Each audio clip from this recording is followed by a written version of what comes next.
ये कहानी बुजुर्ग बाबा की जो गांव में पहुंचे, उन्होंने अपने कंधे पर 3 झोले टांगे हुए थे। वहां एक लड़का दिखाई दिया, उससे कहा कि क्या तुम मेरी मदद करोगे, मैं तुम्हें 3 सोने के सिक्के दूंगा। लड़के ने पूछा करना क्या है। बाबा जी ने कहा सबसे भारी वाला झोला तुम ले लो और मेरे साथ एक दूसरे गांव तक चलो। लड़का उनके साथ चलने लगा। बीच में नदी आई तो बाबा जी ने कहा दूसरा झोला भी ले लो, क्योंकि मैं 2 झोले लेकर के पार नहीं कर पाऊंगा। लड़का नौजवान था, हट्टा कट्टा था, उसने अब 2 झोले अपने कंधे पर टांग लिए और नदी पार कर दी।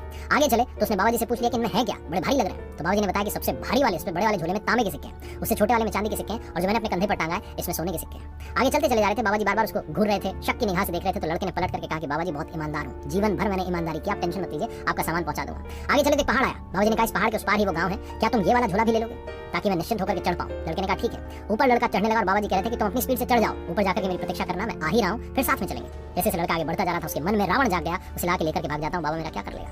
लड़का दौड़ करके अपने घर पहुंचा, तीनों झोले खोले तो तीनों में पत्थर ही पत्थर थे। एक पर्ची थी जिस पर लिखा था कि बेटा अगर आज मुझे धोखा नहीं दिया होता तो मैं तुम्हें इस राज्य का राजा बना देता। मैं इस राज्य का बूढ़ा राजा हूं जो अपने लिए उत्तराधिकारी ढूंढ रहा था। छोटी सी कहानी, अंदर से अच्छे बने रहिए, कृपा अवश्य बरसेगी। ये कहानी बुजुर्ग बाबा की जो गांव में पहुंचे, उन्होंने अपने कंधे पर 3 झोले टांगे हुए थे। वहां